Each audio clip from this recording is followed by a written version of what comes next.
Hi, good evening, everyone. Thank you for coming. We're here tonight on behalf of the Olive Democratic Women, the Ulster County Democratic Women, Olive Democratic Committee, and the Shandaken Democrats. We're here to, originally we had planned to have a debate, and Senator Seward was invited and declined. He also declined to send a representative. So our candidate, Joyce St. George, is here, and she's going to, we're going to have a town hall format, and we're going to have questions asked by the moderator and then questions from the audience. Our moderator is Violet Snow. She's a reporter for the Woodstock Times here in Ulster County, and she also writes for several regional and national magazines. She grew up in the Hudson Valley and lives here in Shandaken.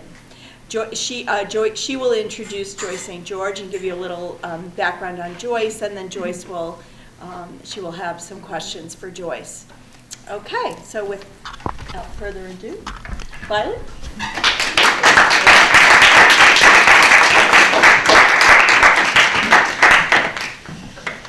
Hi, thank you all for coming to the Phoenicia Methodist Church, and thanks to the church for hosting. So, yes, we're talking about the race for state senator of District 51, which ranges from Accord in the southeast to parts of the Finger Lakes region, right, Otsego, in the northwest, includes the towns of Shandaken, Olive, and Margaretville. And the Republican, Senator Seward, has served since 1987 in the Senate. He's been there quite a while. He comes from the Oneonta area. He currently serves on 12 committees, including agriculture, libraries, education, and workforce development, and he's the chair of the insurance committee. He's a former Milford Town Justice, former chairman of the Otsego County Republican Committee. He's been on the board of local organizations like Community Bank, Glimmerglass Opera, Pathfinder Village, and the Catskill Symphony. So that's just a little background on the current senator. So his challenger is Joyce St. George, a Democrat from Margaretville. She's been there for 30 years, running a business with her husband. They conduct workshops on crisis and conflict management for police, government agencies, and corporations, right? Let's see, she's also been chairperson of the board at Margaretville Hospital. She's helped with a struggling community food pantry go from 28 to over 500 clients. She's been trained as a corruption investigator by the New York Attorney General's office, and she's taught college courses in communication. And she even has a local radio show on WIOX that brings people together to discuss their differences and find common ground. So, my first question for Joyce is, why are you running? And feel free to tell us more of your background if you feel that's relevant. Okay. Hi, everybody. Thanks for coming out on a very chilly night, and thank you. So, many people have heard this before. I had no intentions of running. That was not, as my husband quite well puts it, that was not on our bucket list. We had just retired, and we were looking forward to traveling and things of that nature. But several people had come up to me and asked me if I would run, and I continually said no, which I think statistically women are doing. But then somebody said to me, well, say no one more time, but first I'd like you to check out Senator Seward's record and his contributions. Then you can come back, say no, and we won't bother you anymore. So I did my due diligence. I looked at Senator Seward's record, I looked at his contributions, and then I called back and said I'm in. Partly. So what did you find there that influenced your decision? Well, having been a corruption investigator during the 70s in New York City, investigating corruption of police, judges, attorneys, anybody in the criminal justice system, I now have an overinflated sense of justice. I was very distressed to see that although Senator Seward chairs the insurance oversight committee for our state, he takes quite a bit of money from insurance companies, up to 40% of this year's election contributions. 2 years ago when he was running, he took $350,000 from insurance. He's also on the healthcare committee, and he takes a lot of money from pharmaceutical companies and healthcare companies. So I feel that, at least in my day, when we were looking at corruption, at the very least, the appearance of a conflict of interest was there. But what I learned is that this is legal. This is okay for anybody in elected positions to accept money from people with whom they should be distant, because they should be representing constituents and not lobbyists and not special interests. So that piqued my interest.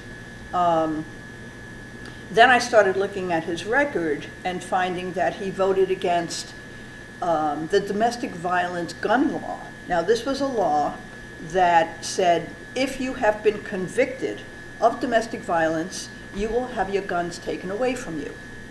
That makes sense because the Department of Justice will tell you that people who are engaged in domestic violence as victims are 6 times more likely to be murdered if there are guns in the house. Not my rule, not my stat, that's the Department of Justice. I happen to have been an expert witness on sex crimes and domestic violence. So these are things I follow very carefully. The other thing that irked me was that Senator Seward voted against gay marriage twice. He voted against unmarried people from adopting. And he also has been talking about gay conversion therapy, which has been debunked. I think it had been debunked in the 1950s and 60s. But this is something he feels strongly that parents should have an option for if their children seem to be gay. That was, I think, the straw that broke the camel's back for me. So I decided to run because I don't feel that we're being represented. I'll also say that being in rural New York in Delaware County, farms are failing every day. We are losing the backbone of rural New York, and I don't see our representatives taking that problem and solving it. I find that what I'm seeing of elected representatives today is that they're putting Band-Aids over them.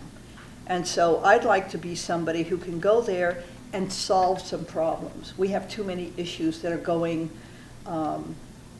getting bigger and expanding, and we're not doing enough for them. Okay, going back for a minute to the ethics issue, Cuomo's Cuomo disbanded the anti-corruption. Moreland. The anti-corruption commission. Yeah, the Moreland Commission. And do you think that should be returned, or do you have other Oh, ideas gosh, about I've got a great legislation that? Yeah. Go ahead. So first of all, you should know that the New York State Senate Ethics Committee did not meet for 8 years. 8. And in that time, 150 elected officials were indicted. So that's something to think about. Shows they didn't have much to do. They didn't have anything to do. I would love to see an outside, independent, impartial special prosecutor's office, similar to what I worked in during the 70s to clean up the criminal justice system of New York City.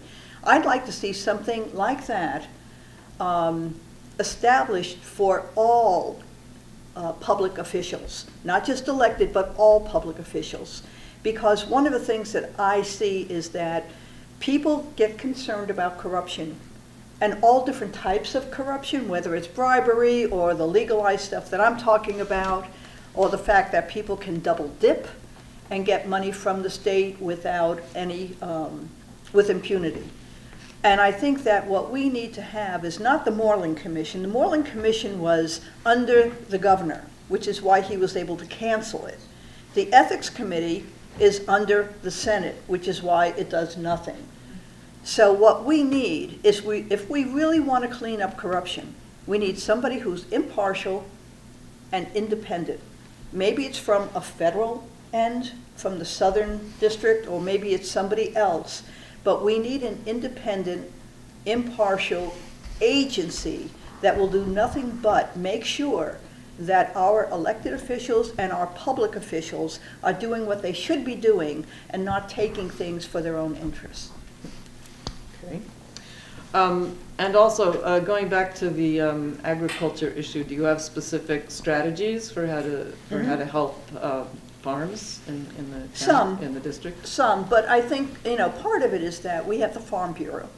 And I've met with them, and they're good people. They try very hard. They come up with ideas, but they have also been in the Farm Bureau for many years. What I'd like to see is I'd like to see new people coming into that. I'd like to see farmers answering this question. But right now, I think what we need to do is we need to look at diversifying the farmers. We need to help them to diversify some of their products and their crops. One of the things that I think is very, very important, I have a distillery in Arkville, and it makes vodka. Now, it goes down to Poughkeepsie, and it buys all of its apples there so that it can distill those apples and make the kinds of liquor that they want. We have heirloom apples. We have apple orchards all over. We have farms that are not able to keep up with their bills. We have opportunities to create that kind of an apple farm again, the way that we used to have up here, that would generate business for the distilleries, that would partner with the distilleries. We also have a lot of farms now adapting and growing hops, which is another product or another crop that you need to create the kind of liquors that people are making, or beers that they are making. That's a wonderful addition. But there are so many other options that we have. The other thing is that if you look at BOCES, BOCES doesn't have anything on agriculture. They have things on large machines so that young people can learn how to work large machines, excavate and all that. Why not put in a couple of new courses on agriculture, on the environment, on renewable energy? Because all three of those topics are going to be vital for the future of New York State in its rural areas. Every one of those could be areas that young people can start learning, then they can transfer into colleges with the same areas of specialty. And that could generate so much more work for agriculture as well as move us into green energy, which is, I think, where we need to be. Since you brought up the environment, where do you stand on fracking and the, I love it. and, I love it. And the It's pipelines? just the best thing in the world. Careful. Not everyone gets irony. Earthquakes. Very careful. Earthquakes. I mean, if you want to shake up something, get an earthquake. Now, look. So fracking is an interesting topic for me because, we have a moratorium on it. However, one of the things that's happened over the last decade is we have had pipelines put into all areas of New York State. Now, what happens is because we don't have the fracked gas, we have to have it trucked in. So the fracked gas companies hire trucking companies that are not regulated and certainly not certified to carry fracked gas that is compressed to the point of 3,600 pounds. But they do, and they travel through our roads every day. Oneonta gets 96, they call them bomb trucks now. They get 96 bomb trucks traveling through Oneonta, and what's interesting is they don't stay on the highways. They go on Route 28, they go on Route 205, So what's happening now is, with impunity, we are basically paying for these trucks to bring fracked gas into these pipelines. Now, one of the things that's going on in Oneonta is that Senator Seward has backed a new program to the point of $17 million to bring in a new decompressor station to the area of Oneonta, right in the heart of Oneonta. And he wants that station to be able to feed the trucks into the pipelines. Now, the reason that they're saying that they need this $17 million project is because Oneonta can't somehow or another get enough fracked gas in the wintertime, and they have anywhere from 4 days to 2 weeks without fracked gas, where hospitals and colleges have to then buy diesel. So we have a $17 million job for what might be $150,000 fall for a couple of days. I would rather, I calculated it, if we talk about $50,000 per home, then we can have 340 homes retrofitted in Oneonta, which means insulation, windows, doors, anything that's going to keep the heat and cooling in. For $17 million, I would way rather have that kind of retrofitting going on in Oneonta because, first of all, it brings up the appraisals, it brings up the value of the area, it also brings in workers because you're going to have to hire local people to do all that work. It keeps the money here, it doesn't send it off to an oil company in Spain, which is where this company is, and it keeps our community healthy. So there are options that we can have for the environment, but we're not being creative. Now, retrofitting may not be sexy. You know, fracking might be better for, you know, discussing things. I hate fracking. I've seen what it did to, what it's doing to Pennsylvania. I see what it's doing to Ohio. I do not want it to happen here in New York. So what I would love to see is more creative options, more creative solutions, like retrofitting, and then getting into green energy. But the thing is that we have to decide things. As a state, as a community, as a district, we have to make decisions because anytime people start saying, well, let's get some solar power, let's get a solar farm, or let's get wind turbines, well, then people start with the not in my backyard syndrome. We, people who want and know that this is the better choice for New York, we have to make decisions that if we truly are committed to green energy, we have to make the sacrifices. We have to make the choices to bring the wind, bring the sun power, bring all the other geometric and all the other, or geothermal, all the other types of green power that we have available to us.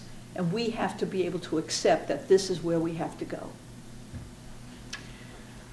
Okay, what about, what do you think are the most important issues facing women in New York State, and how would you address them? Do you have a few hours? Let's just give us the top three, Right, and we don't have all night. Right now, all right, so right now, we have not only the federal government challenging our reproductive rights, we also have the state, although many people won't know that, but the Democrats have tried to codify Roe versus Wade in New York State to protect women in New York State.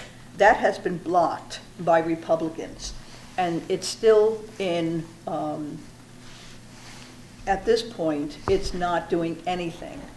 So we have to really, we have to accept the challenge that once again, and I don't know, many people remember the days in the 70s when we had to fight for the right for reproductive health and reproductive choices. Once again, we're at that fight.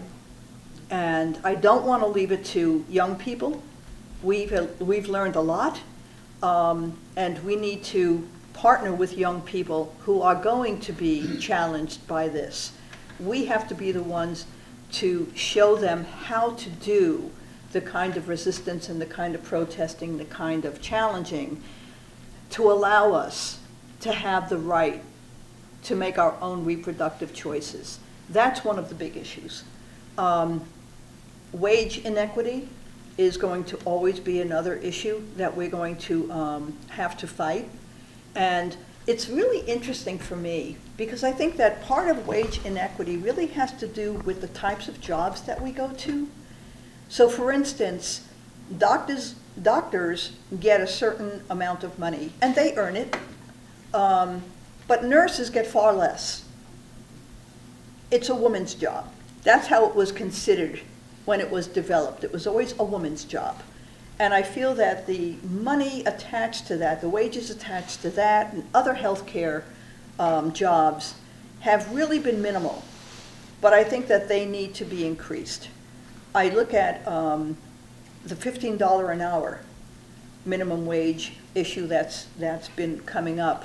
And for many people, the $15 an hour job, a minimum wage job, is really a woman's job.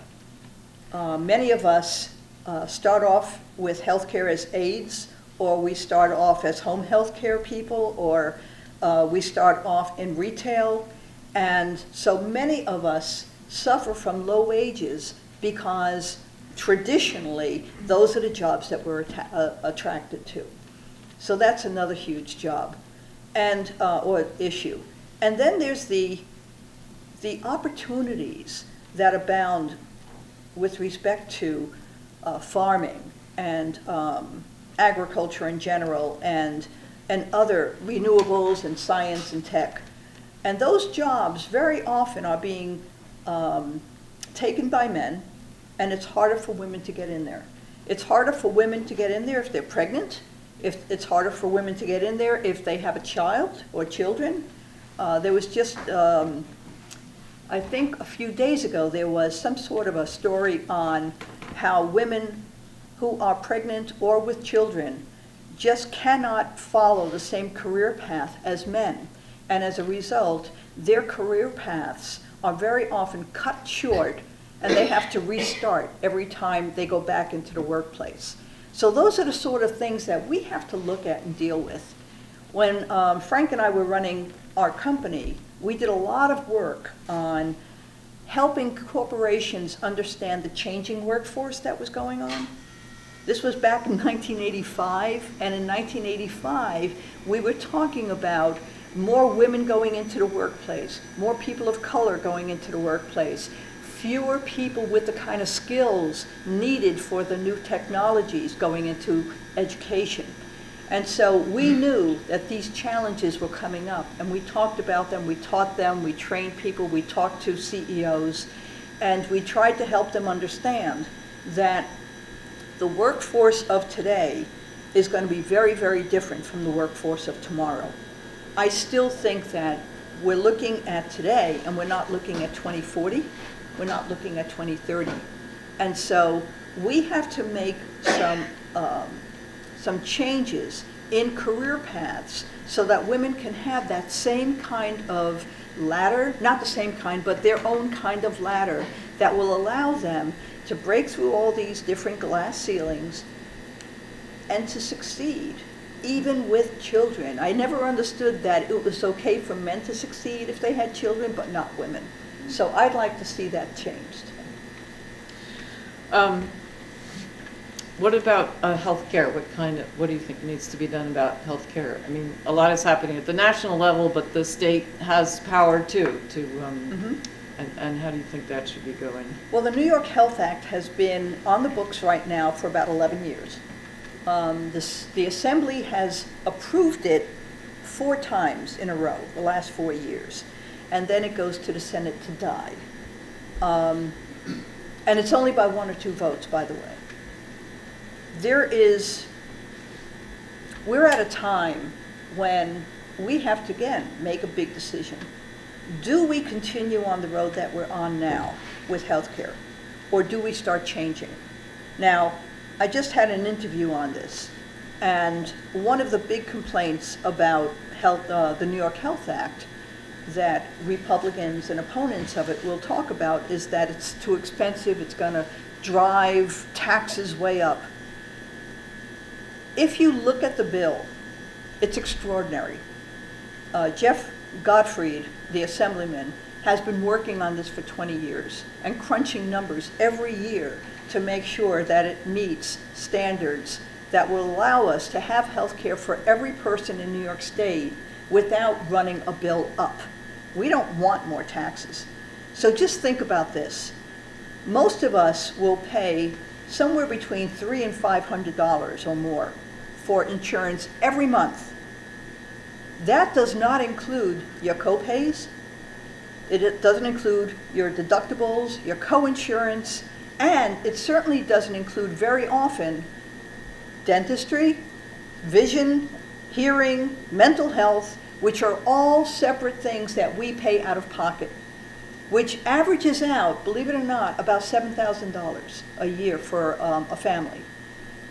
What the New York Health Act does is it looks at the whole person for the first time, and it says, not only will it include preventive care and surgery and all the other things that we would normally be covered under, it also includes vision, hearing, mental health, dentistry. It will include all the things that help us to stay healthy. Now, how do we do that? Oh, and it will do that without any co-pays, any deductibles, any co-insurance. You will pay one fee every month. And it will average out, if you make $50,000 or more, it will average out to about $588 a month. Now that's about what we're paying now. So, or maybe it's a little bit more, but if you think about the co-pays and the dentistry and everything else, it's probably a bargain. All of that goes into a pile of money, and that's what we work through. The other thing is, it would take Medicaid out of the counties' budgets, because right now the counties in New York State, it's very unusual, we're the only state who does this. We force our counties to pay for Medicaid. It will bring Medicaid into that pot, as well as workman's comp. So all of that money will go in, and it will be split up so that we can divvy it up for every single person in the state. The other thing is that there will be power in what we're doing to negotiate with pharmaceuticals and with other entities that right now may be overcharging us. And we'd be able to really negotiate it down to, they enjoy volume, we enjoy discounts. So, one more thing that I think is very important.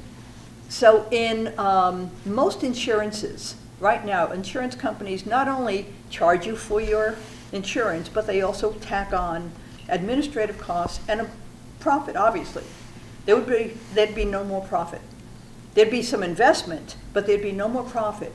And on average, a private insurance company will charge about 20% for administrative costs. Medicare charges 2%. And the New York Health Act follows the Medicare model. So we are already getting some discounts just by looking a little bit more intelligently and not trying to squeeze money out of constituents and policyholders. Is it a big hurdle? Yes, because we're going to have to transition from this profit over patient modality into a structure that is solely for the patient. And so there is going to be a transition that's going to be very hard.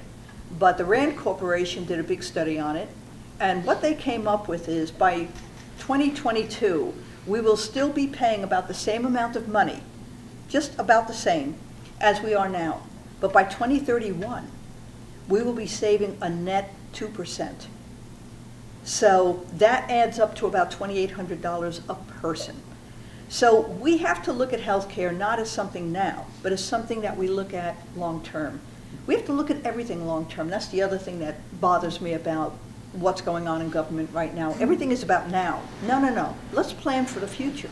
So if you can look at a young couple who's looking at this right now and saying, by 2031, you're going to have $2,800 in your pocket that you didn't have, or that you didn't anticipate, that's going to be very appealing to them.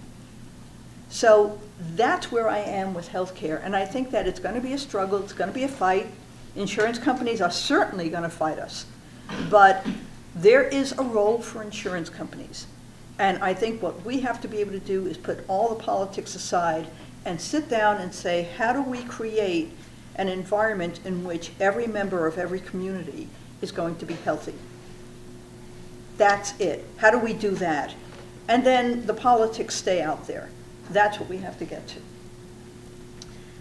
Okay, what about, speaking of economics, small businesses? Do you have strategies for encouraging, as a business person?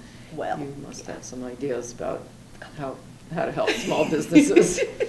look, obviously I've been doing this for about 9 months, so I've gotten very knowledgeable about a lot of these issues.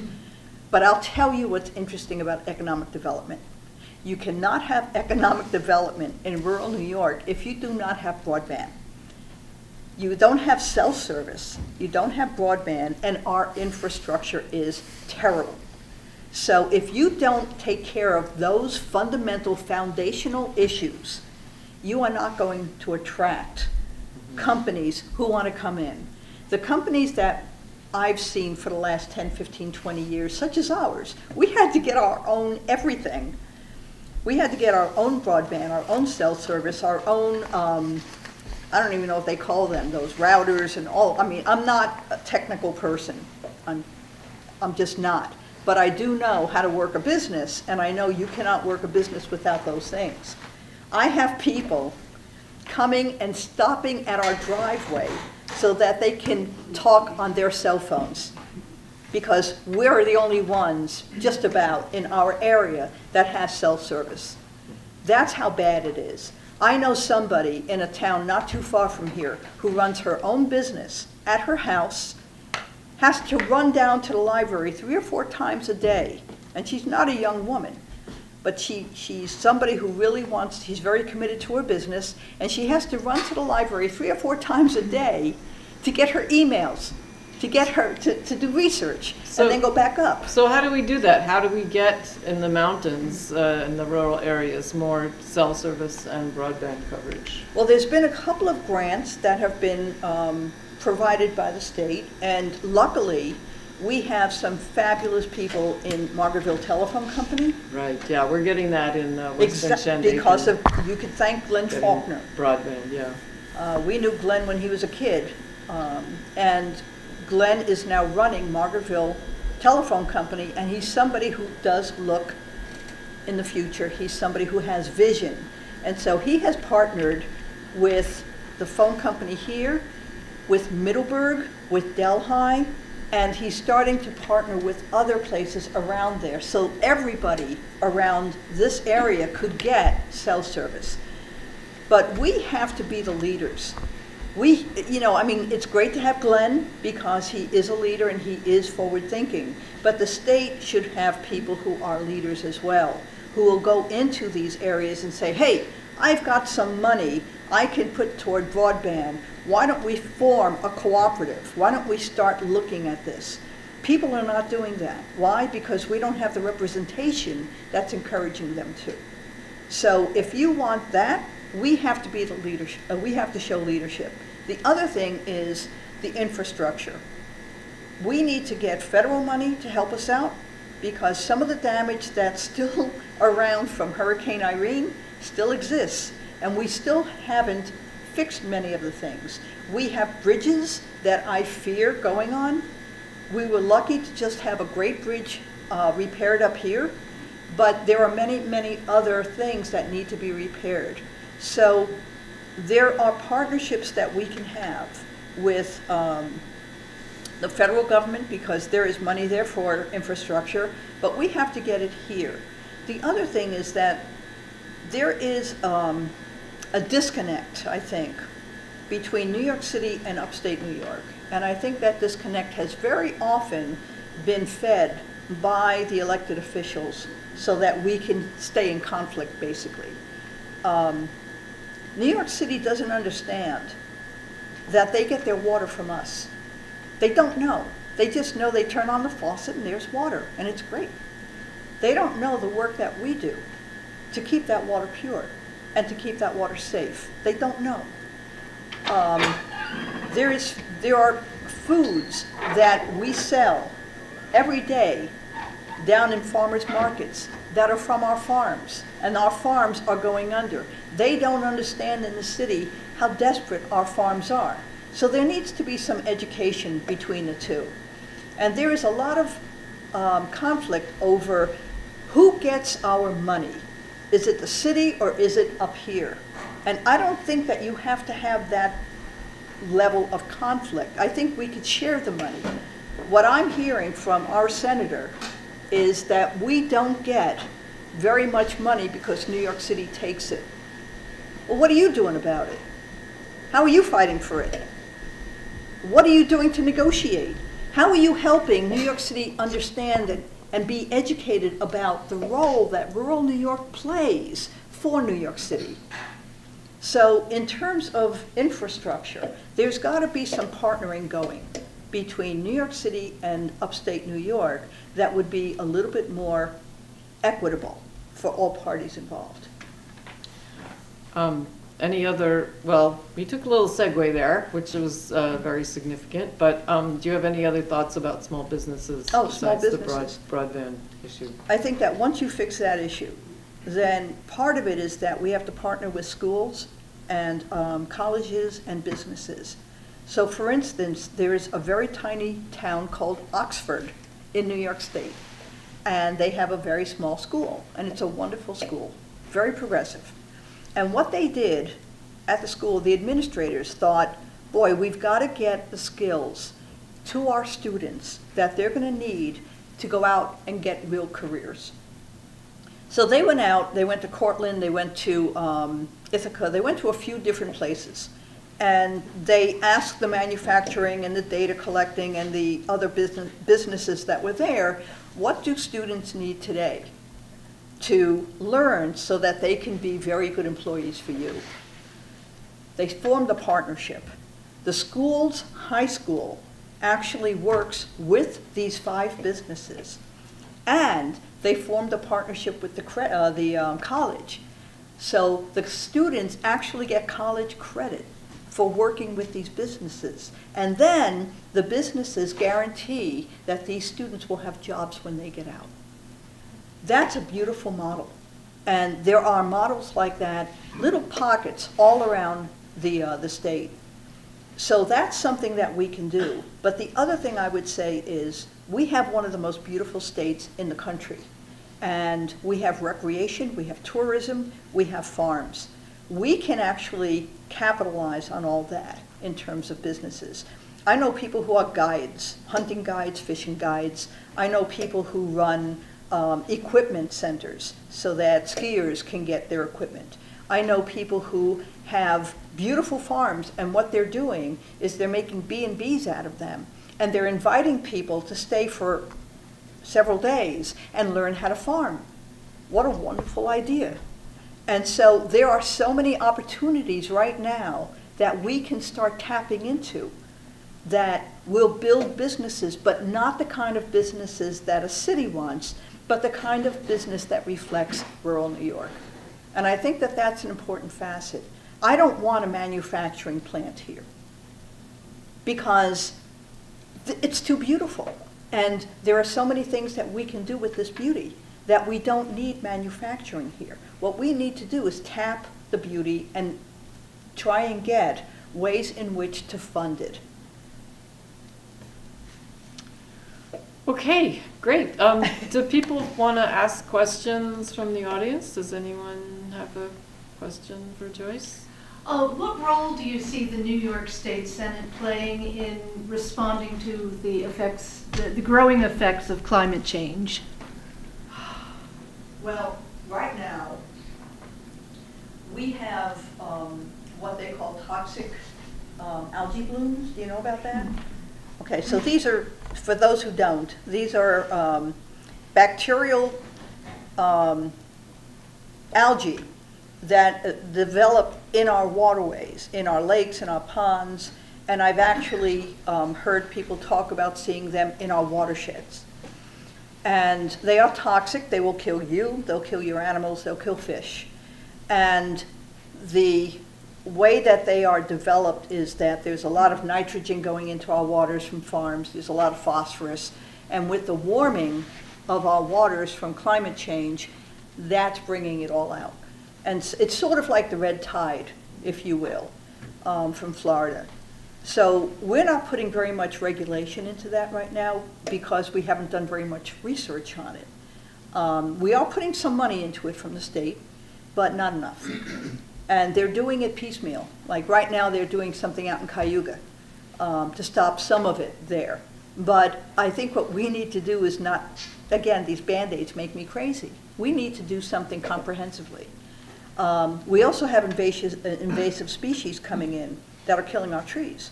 And that also, I think, is an outcome of climate change. There's not enough research. There's just not enough attention being given to it. I think that, again, if you have agriculture, environment, green energy in BOCES, focusing and emphasizing those topics in BOCES, in college, we can develop some businesses, some research centers that can get rid of this.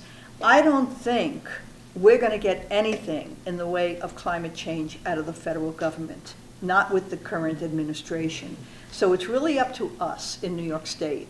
And I'd like to see those three issues combined together so that they form a nucleus that would allow us to really move forward and really alleviate some of the harm that's being done from climate change right now, just on a local level.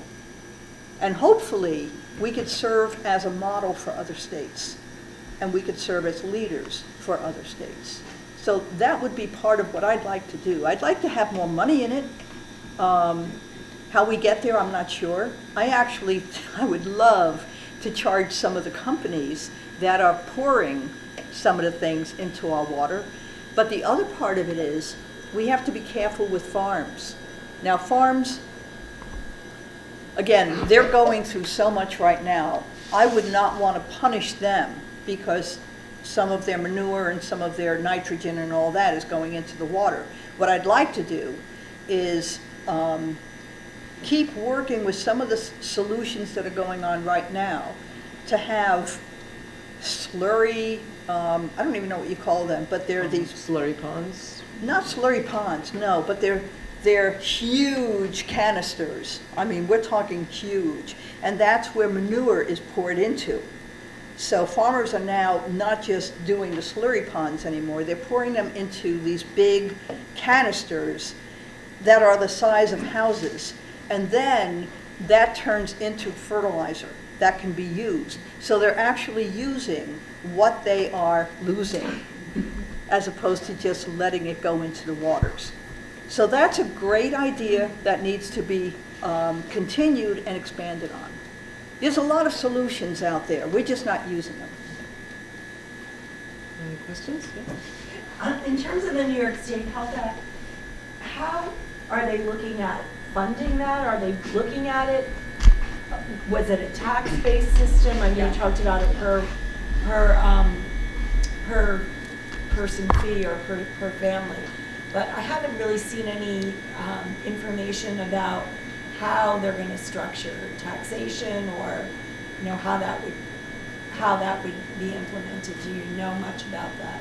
Well, part of the problem is that the New York Health Act right now provides us with a structure. It doesn't provide us with every detail of it.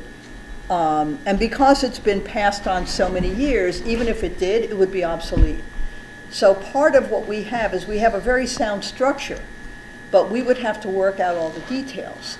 It would be a progressive tax so that people who don't make very much money, I think it's for $25,000 and under, they would not pay anything for insurance. For 25 to 50, people would pay, I think, $300 or $188, something like that, very low.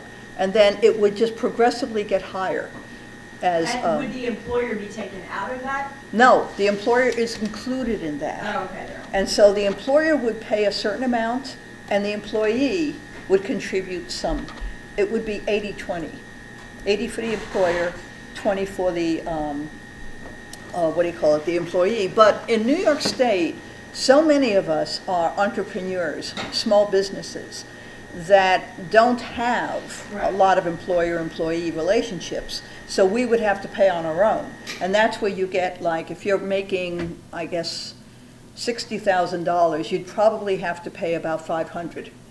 But that would be all inclusive.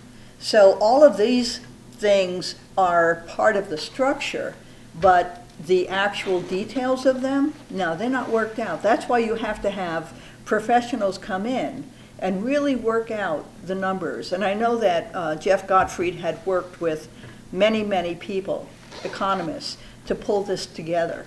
But if we could pass it, then we could start working it. I'll tell you one more thing about the Health Act. I went to a rally back in the spring in Albany, and it was a Health Act rally. We really want the Health Act to come through. And so there were thousands and thousands of people, the majority of whom were doctors and nurses and other people who worked in health professions. And so I spoke with a lot of the doctors because I had heard that they were against it because their fees would go down and all that. And they said just the opposite. First of all, they said, and I heard this from 4 different doctors, they said, I can't face another patient who tells me I can't have that surgery, I can't afford it, knowing they will die. I can't do that anymore. So the conscience of doctors was really being very affected, is really being affected. The other thing they told me is that they spend 2.5 to 4 hours every week arguing with insurance companies on behalf of their patients. And they would like to get rid of that. They also pay a lot of money for billing specialists because billing has become so complicated, it is now an art form. And so they would like to get rid of that. So there are many reasons doctors are in favor of it, which I did not know. And it was a great learning for me to know that doctors are so in favor of this. The story I kept hearing was, oh, no, it's going to drive their prices down. I don't think so. I think that it's going to help them to do their job and to do their job efficiently and effectively. So it's just one more aspect that we don't really consider when we're looking at healthcare. Other questions? So sometimes when there's a new and exciting candidate who comes on the scene, people might still have a concern if they're voting out an incumbent, that the incumbent has some experience or been in office and is going to be able to bring things to the community. Mm-hmm. So what is your response in terms of that issue in general and in particular in relationship to the 51st District? Wow, good question. So in general, one of the things that I've been really torturing myself about over the last few months, I never had to think about this before, but now that I'm running, I do. I think that when we have people in office for 32 years, it could be a blessing or it could be just the opposite. And in many ways, I'm looking at the federal government and I'm looking at the state government and I'm looking at the level of tenure we have there of so many people who've been representing us for so many years. Well, you do get some experience. They certainly know all the ins and outs, and they can certainly take advantage of it, both in a positive and a negative way. The downside of it for me is that you don't get new ideas. You don't get people who are continually talking to their constituents. You get people who get a little bit complacent and maybe even feeling entitled to their position and everything that comes with it. So I think that one of the things that I've had to consider over these last few months is whether or not I believe in term limits. It's something I never wanted to think about because it's a very hard question. But at this point in time, I would say I would like to see term limits.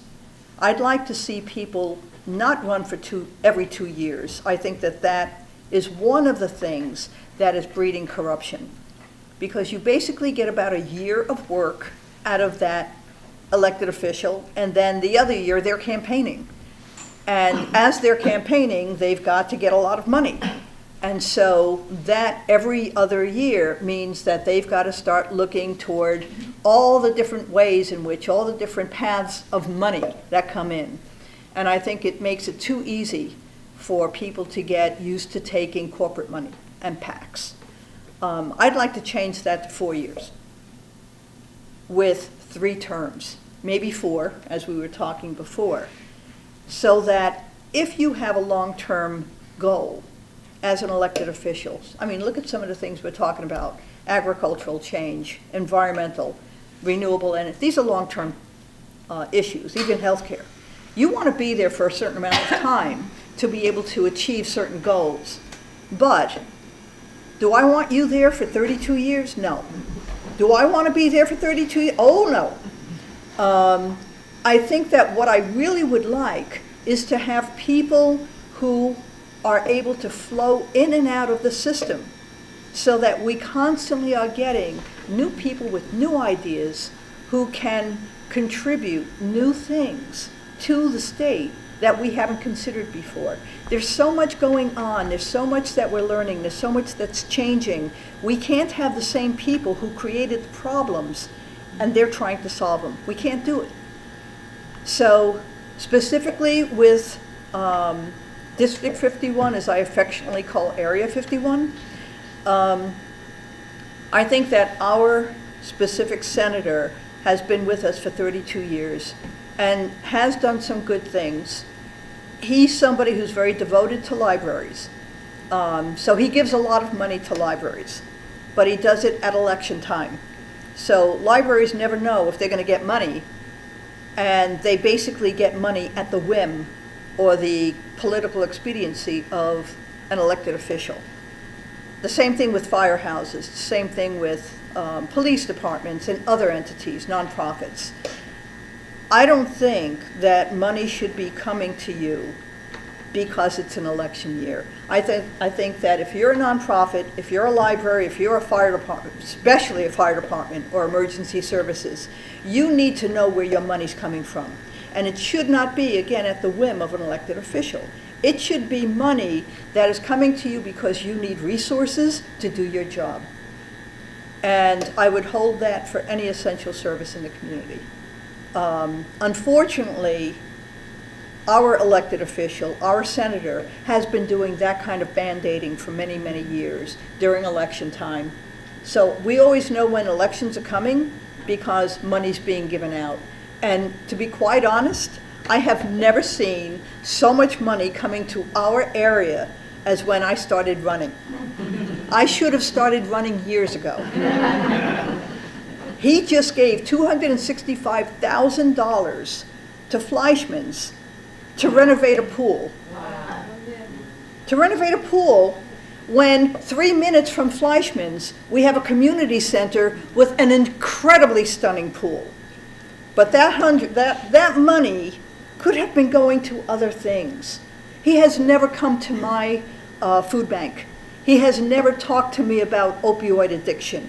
He gave $15,000 for opioid addiction. So there are things that he is out of touch with. And I don't blame him. He's been there 32 years. Give him a break. Retire. And speaking of retirement, he takes his pension as well as his salary right now together because the Senate allows him to. He also takes $25,000 for chairing the insurance committee, which is his job. So these are things that are going on right now with senators and assembly people nobody knows about. And when you start thinking about why are we paying high taxes, where's our money going, we don't know. The $265,000, the money that he gave $50,000 to a historic society, all this money comes out of our taxes.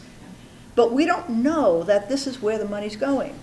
Now, I would support libraries forever. And I think that elected officials should have discretionary money. But that discretionary money, first of all, should have criteria attached to it. It should have accountability attached to it. It should have some method of efficacy attached to it. And if you don't have those things, then it becomes at the whim of an elected official. And that's where we are right now. We don't have any idea where that money's coming from. If you read reports by Tom DiNapoli, our controller, he doesn't know where the money is. And he's the controller. He's asking for transparency. It's not just us. And when you have the controller asking for transparency, we're in bad shape. So I'd like to see, it's a long-winded way of answering your question, but if you have people who are there so long that they could just get away with stuff like this, I don't want it. And I'd also like to see transparency. I'd like to see integrity into our government. I'd like to believe in our government again. I'd like to believe in our elected officials again. That's what I really hope that we could do. Long-winded way to answer you, but that's where I'm at. Should we take one more question, and then maybe you want to do a little summing up? Sure. Anybody else? One more question? Anyone have a question? That did feel like kind of the end of the, end of the forum. Do you want to say anything in conclusion? The only thing I would say is that this county of Ulster, I have gotten to know in ways that I never dreamed I would. And you have leaders here. I wish you were throughout the whole state. You have people who are so devoted to government, to the integrity of government, and to doing constituent-centered legislation. This is where you should be. You are a model. And I'm just saying that because I'm traveling through 9 counties and several others just to see what they're doing as well. You guys are a model. And seeing what you're doing gives me so much inspiration. And I know that I try very hard to encourage people, inspire people, but you have to understand that for somebody who's never run before, for somebody who has my own self-doubts about the mistakes I might make and the things I might do, and how to make sure that I keep my integrity intact if I get elected, I keep looking back here, and you guys inspire me. So I just thank you all. And I thank you for all the work you've done to try to help me get my name out and to try to help people understand who I really am. And I know that if I do get elected, boy, what a partnership we would have. So thank you all.